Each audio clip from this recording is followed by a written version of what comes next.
오늘은 이제 우리는 각자의 세계가 된다라는 책을 살펴볼까 합니다. 이 책의 저자인 데이비드 이글먼은 스탠포드 대학교 신경과학과의 이제 부교수로 재직을 하고 있습니다.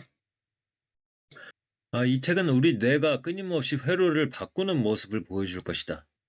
그래서 이 DNA의 이중 나선 구조를 해독한 이 크리카 왓슨의 성취는 반쪽에 불과하다. 나머지 반쪽은 DNA 연기상에도 교과서에도 적혀있지 않다. 그 나머지 반쪽은 우리 주위 사방에 있다. 우리가 살아가면서 겪는 모든 일들에 있다는 거죠. 그래서 뇌는 경험을 통해서 그 회로를 재편한다라는 이야기를 하고 싶은 겁니다. 이 책의 주제는 한마디로 신경가소성 혹은 뇌가소성이라고 할 수가 있겠는데, 이것은 신경과학에서 사용하는 용어고, 그러나 이 책에서는 이 용어의 사용을 가능한 자제하고 생우배선이라는 용어를 사용하려고 합니다. 이 가소성이라는 말은 한번 형태를 만들어 놓으면 형태가 영원히 유지된다는 뜻으로 해석될 수가 있다는 거죠. 그러나 뇌는 그렇지 않다. 뇌는 평생에 걸쳐서 계속 스스로를 바꿔나간다. 그래서 생우배선, 라이브 와이어드라는 용어를 만들었다. 이 용어에 대해서 생각하다 보면 시스템이 고정되어 있는 현재의 기계들이 미래를 막기에는 굉장히 절망스럽게 부족하게 보일 것이다.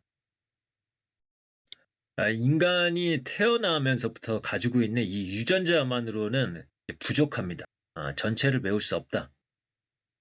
시스템의 구성이 굉장히 복잡하고 유전자 수는 너무 적다.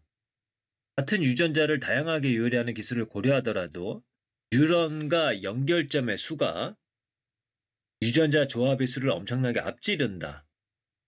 그래서 뇌의 상세한 배선에 유전자만 관여하지 않는다. 그럼 무엇이 관여하느냐 했을 때 뇌가 노출된 환경이 이 뇌의 섬세한 구조에 반영된다. 설명을 하고 있습니다. 그래서 아래의 그림에서는 보통 뉴런은 가지를 뻗은 나무처럼 자라서 다른 뉴런들과 접속한다. 풍요로운 환경에서는 가지들이 더 무성하게 자라고 결핍된 환경에서는 가지들이 오그라든다. 그래서 이 흰 족제비를 가지고 이제 실험을 했는데 이 족제비의 시신경을 청각에 관련된 피질에 연결을 한 겁니다. 이 시각 정보가 이례적인 영역으로 들어왔는데 그 피질이 곧 데이터를 분석하는 방법을 알아냈습니다. 이제 물론 이제 청각 피질의 변신이 완전하지는 않았습니다. 이 시각 피질에 비해서 조금 어지럽게 신경회로가 형성된 것을 보면 청각 피질이 선천적으로 다른 입력 신호에 최적화되었을 가능성이 있다.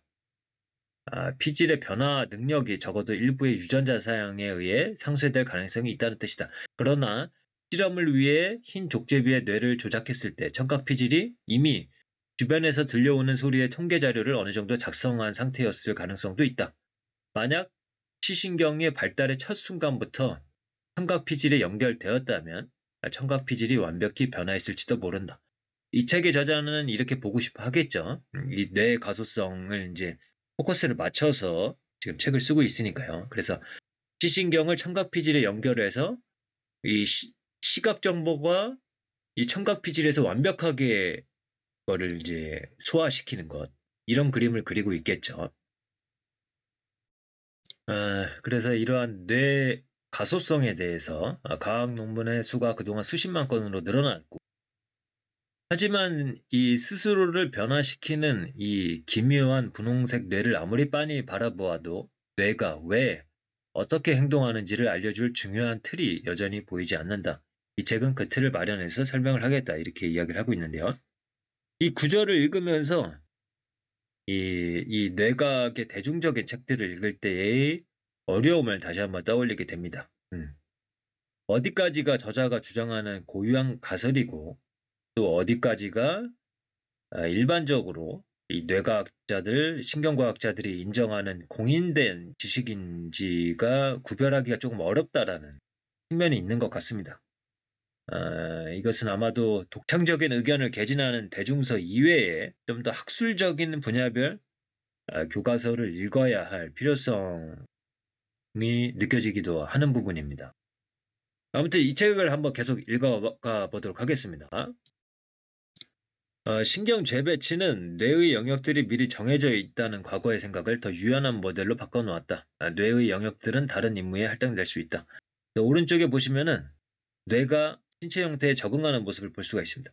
손이 절단되면 그 옆에 자리를 잡고 있었던 윗팔, 몸통, 또 얼굴과 관련된 이 이웃 영역들이 손을 담당하던 영역으로 움직여 차지해버린다. 그래서 이제 그 서번트 증후군, 인지 능력이나 사회적 능력이 심히 결핍된 아이가 뭐 전화번호를 외운다거나, 그러니까 특정 부분은 결핍되어 있는데 특정 부분에 특출난 능력을 보여주는 사람들, 이런 사례가 이제 관련이 있지 않을까. 그래서 이 피질 영역들의 이례적인 배정이 이 현상의 원인일 수 있다. 뇌가 이례적으로 큰 영역을 하나의 작업에 할애하면 틀에서 벗어난 재주가 생겨날 수 있다는 것이 이런 가설이다. 이러한 뇌는 계속 변화를 하는데 변화하는 시기와 방법에서 뇌의 목표가 결정적인 역할을 한다. 뇌는 중요성을 북극성으로 삼아 중요하고 세세한 정보를 유연하게 받아들인다. 그래서 이제 이 책에서 설명하고 있는 사례가 이 테니스에서 유명한 어떤 자매들을 설명을 하고 있더라고요. 그래서 그 중에 첫째, 둘째는 테니스를 쳤는데 유명해졌고, 이제 셋째는 테니스를 똑같이 쳤는데 거기에 대해서 의욕이 없었기 때문에 그거에 맞춰서 뇌가 재편되지 않아서 성공하지 못한 그런 사례로 설명을 하고 있습니다. 그래서 이제 뇌가 중요성에 따른 조종을 하는데, 그 어떤 보상이 주어지거나 어떤 중요한 일이다라고 인식을 할 때 그러한 정보들을 받아들이는 것이 이제 바뀌는데요. 그때 관여하는 중요한 물질이 아세틸콜린이라고 합니다. 이 물질을 방출하는 뉴런은 보상과 처벌의 영향을 모두 받는다. 동물이 어떤 과제를 학습하느라 변화가 필요할 때 이 뉴런들이 활성화되지만 일단 학습이 잘 끝난 뒤에는 활성화되지 않는다. 이 물질은 뇌 전체에 널리 영향을 미쳐 모든 종류의 관련 자극에 따른 변화를 일으킬 수 있다. 이게 아세틸콜린은 그건 중요한 거니까 잘 감지해야 돼 라고 말하는 보편적인 메커니즘이다. 그래서 해당 영역을 넓혀서 중요성을 표시한다. 이 피질 영역의 변화는 실력에 반영이 된다. 그래서 역으로 가보면은 실력을 변화시키려면은 이 뇌의 피질 영역이 변화가 되어야 되는데, 그래서 뭐 테니스와 관련된 영역들이 뭐 커져야 된다라고 뭐 이렇게 이야기를 할 수가 있을 텐데, 그렇게 하려면은 이 아세틸콜린이 그것에 영향을 미쳐야 된다. 이건 중요한 거니까 너가 우승을 하려면은 뭐 경기를 이겨야 되고, 경기를 이기려면 공을 잘 받아쳐야 되고, 잘 받아치려면은 이 공의 궤도라든가 이런 것들을 잘 감지해야 되고, 그거에 맞춰서 신체의 어떤 부분들을 변화시킬 수 있다, 이렇게 볼 수 있겠죠. 그래서 이 단순히 반복적인 행동만으로는 임무를 수행하는 실력이 향상되지는 않는다. 중요성이 뇌에 새겨져야 되고, 이렇게 중요성이 뇌에 새겨지려면 이 신경 조절 물질의 작용이 필요하다. 이 아세틸콜린이 없으면 1만 시간의 연습은 시간 낭비일 뿐이다. 이렇게 설명하고 있습니다. 이 책에서 이제 뇌가 그렇게 계속 재편하고 변화할 수 있다라는 그런 메커니즘을 설명하면서 여러 사례들을 이제 소개를 하고 있고, 또 여러 비유들도 사용을 하고 있는데요. 이 비유들이 굉장히 재미가 있고 다식하다라는 것을 느낄 수 있다는 측면에서 재미가 있고, 이 사례들은 굉장히 놀라운 사례들도 많이 있거든요. 그 중에 이제 한 두 가지 정도만 설명을 드리겠습니다. 첫 번째는 매슈라는 아이인데요. 계속 이 머리에 문제가 있어가지고 이 간질이 발생했나 그럴 겁니다. 그래서 이거를 없애기 위해서 뇌 방구 하나를 완전히 절제하는 그런 수술을 권유를 받았고, 부모가 결심을 해서 그 수술을 감행을 했습니다. 이제 매슈가 처음에는 몸을 제어하지도 못해서 걷지도 말하지도 못했습니다. 하지만 매일 물리치료와 언어치료를 받은 결과 서서히 언어를 다시 익힐 수 있었고요. 놀랍게도 석 달 뒤에는 적절한 발달 단계에 도달했다. 다시 말해서 원래 그의 나이에 맞는 발달 단계로 돌아왔다는 뜻이다. 남아있는 메쉬의 뇌가 역동적으로 회로를 재편해서 사라진 기능을 맡았다는 것이다. 반면에 이제 2005년에 플로리다에서 발견된 야생아 데니엘입니다.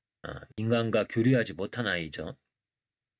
이 아이, 이제 사진 속 아이의 얼굴은 아름답지만 아이에게는 평범한 인간이 상호작용을 할 때 선천적으로 드러내는 표정이나 행동이 전혀 없었다. 세상으로부터 적절한 정보를 받아들일 중요한 시기를 놓친 탓이다. 앞에 매슈는 머리를 이렇게 잘라냈지만 뇌가 재편이 됐죠. 이 데니얼은 이미 형성이 되었기 때문에 뇌가 재편이 되지 않은 겁니다. 그래서 중요한 시기를 놓쳤다는 거죠. 결국에는 뇌가 경험을 받아들임으로써 급격하게 변화할 수 있는 시기가 정해져 있다는 것을 보여주는 것입니다. 그래서 인간 아기들에는 처음부터 내장된 기술이 거의 없고 가소성이 대단히 큰 반면 어른들은 유연성을 희생하고 특정한 작업에 통달하게 된다. 근데 이제 어른들도 이 아이들만큼 뇌가 변하기는 어렵겠지만은 일정 부분은 계속 변화할 수 있다라고 봅니다. 그래서 이 뇌경색으로 언어 기능에 이제 문제가 생겼는데 그 언어 기능을 담당하는 그 영역이 바뀐다던가 뭐 이런 사례도 이제 제시를 하더라고요. 그래서 이제 이 뇌가 결국에는 이 아기 때와 다르고 어른이 되면서 반복되는 패턴들 속에서 반복되는 패턴에서는 뇌가 그렇게 주위에서 바라보지 않기 때문에 그 이제 시간이 빨리 간다 뭐 그렇게 느낀다라는 것을 예전에 이제 들은 바가 있는데요.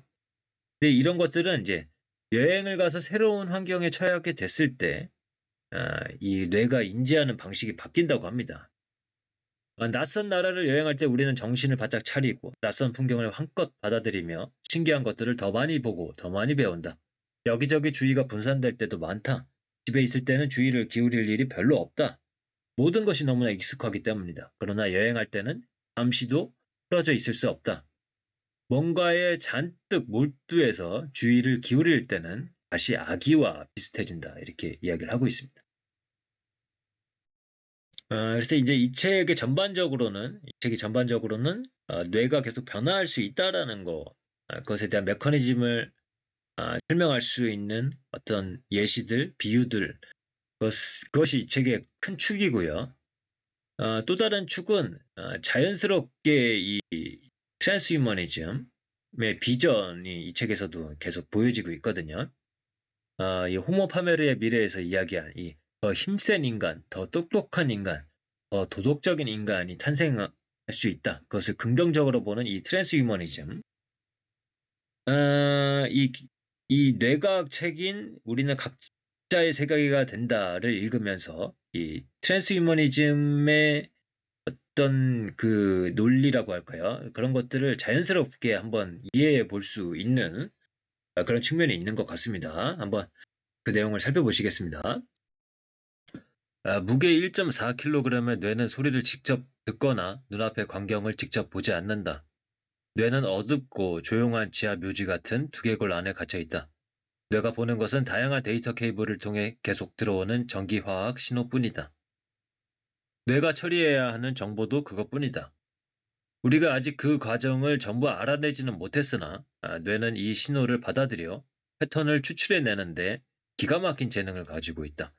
뇌는 각각의 패턴에 의미를 부여한다. 그리고 이 의미가 우리의 주관적인 경험이 된다. 뇌는 어둠 속의 전기불꽃을 세상에 대한 조화로운 그림쇼로 바꿔놓는 기관이다. 그래서 결국 이 손끝도 안구도 외부 세계의 정보를 뇌에서 스파이크로 바꿔주는 주변 장치에 불과하다는 것. 계속해서 이제 비슷한 이야기인데요. 진화 과정에서 임의적인 돌연변이로 낯설고 새로운 감각기관이 생겨나면 그 정보를 받는 뇌는 이 기관을 이용할 방법을 간단히 찾아낸다.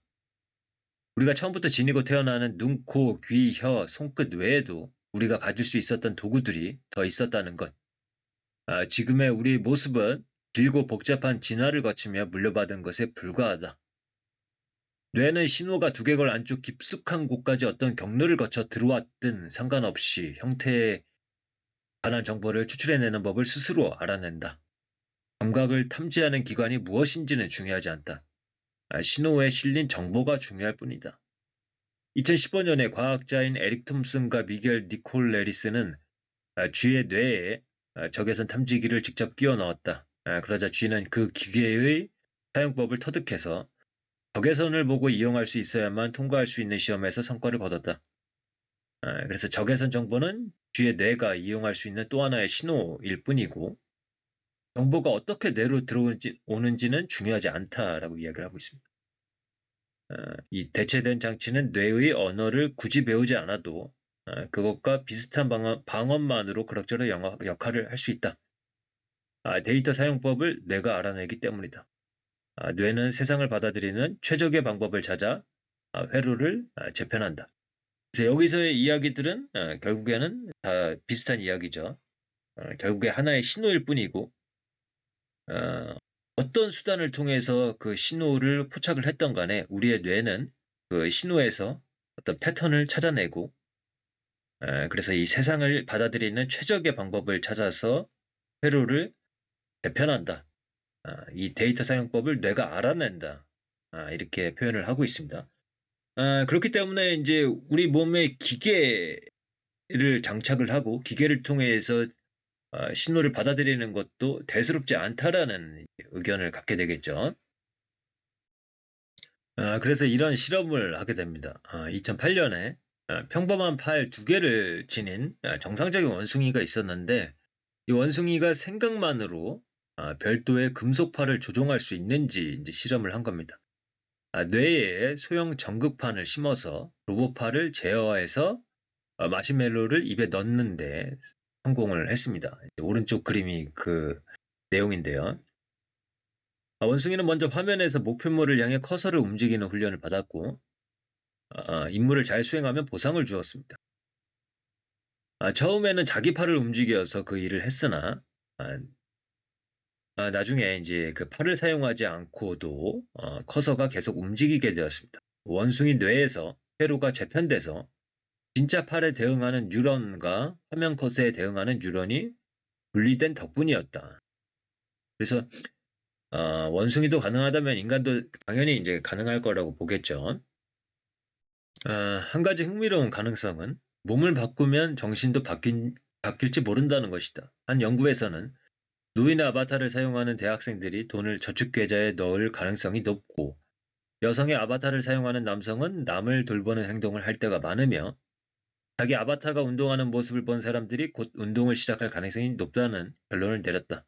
다시 말해서 우리의 사람됨이 뇌의 신경회로에 달려있다는 뜻이다. 그래서 이제 이 부분을 이제 잠깐 언급하고 넘어가죠. 대수롭지 않게 어떻게 보면은 여긴다고 볼 수가 있겠는데 사실 이 부분에 좀 더 포커스를 맞춰서 이 트랜스휴머니즘에 대해서 이제 비판하는 그런 것도 이제 가능하겠죠. 어쨌든 이 책의 저자가 보기에 지금 이 순간이 우리가 느린 발전 과정에서 벗어나 우리 몸의 미래를 처음으로 직접 조종하기 시작한 때로 간주될 것이다.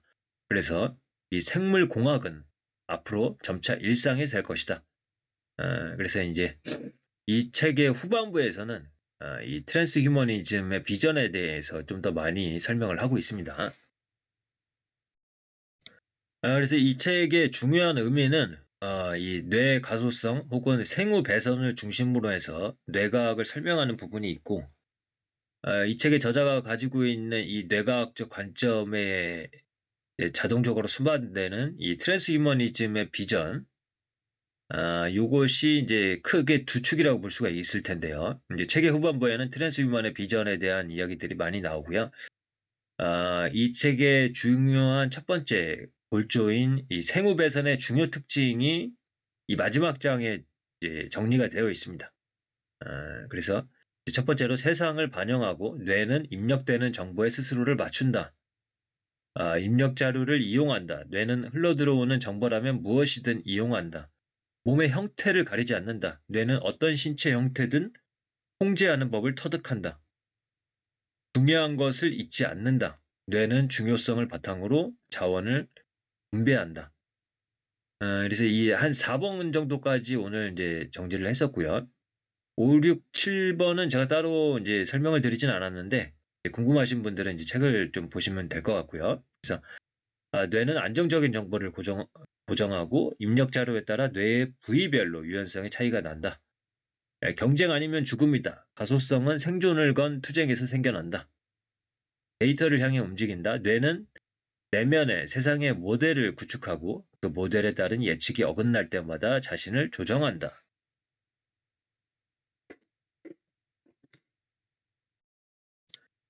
이제 아마존의 서평을 한번 찾아봤는데, 뭐 대부분 이제 좋은 이야기들도 많이 있었는데, 이제 비판적인 의견들도 있었습니다. 요거는 이제 참고 삼아서 말씀을 드립니다. 과학 지식이 조금이라도 있는 사람이라면, 정보가 없는 일반화, 그리고 상관관계에서 인과관계를 가정하는 반복적인 실수를 이 책에서 이제 인식할 수 있을 거라고 이제 보고 있습니다. 그리고 이제 또 다른 사람은 과학이 아니라는 이제 의견도 표시를 합니다. 저자는 아이디어 차원에서 책을 출판했다. 증거가 약하다. 뭐 이런 이야기도 하고 있습니다. 그래서 뭐 사실 이 책의 가장 큰 장점이라면 일반인들도 읽기 쉽게 다양한 비유들을 사용하고 있다는 것이고요. 그러나 이제 이러한 비판들도 있는데 이러한 비판들이 저자가 근본적으로 사용하는 이 뇌과학 연구 방법론의 문제점인지 아니면 대중서이기 때문에 그가 좀 더 난이도를 낮춰서 설명하다 보니까 과학적인 근거를 좀 많이 제시를 하고 이런 면이 이제 부족할 수도 있지 않을까 한번 이런 생각도 한번 해봅니다. 그리고 여기서도 이제 아이디어가 훌륭하다. 그러나 이 수학적 또는 정보 이론적 분석이 없다라는 이제 의견도 있었습니다. 이런 의견들도 있었지만은 뭐 전반적으로 이제 일반인들이 이제 뇌가 특히 이제 신경가소성 혹은 뇌가소성 혹은 이 책의 저자가 이야기하는 생우 배선의 관점에서 뇌과학을 이해하는 데 있어서 쉽고 재미있게 접근할 수 있게 이렇게 쓴 책이 아닌가 이렇게 생각을 합니다. 그러면 관심 있으신 분들은 한번 직접 보셔도 좋을 것 같아요. 그러면 오늘의 리뷰는 이것으로 마치도록 하겠습니다. 감사합니다.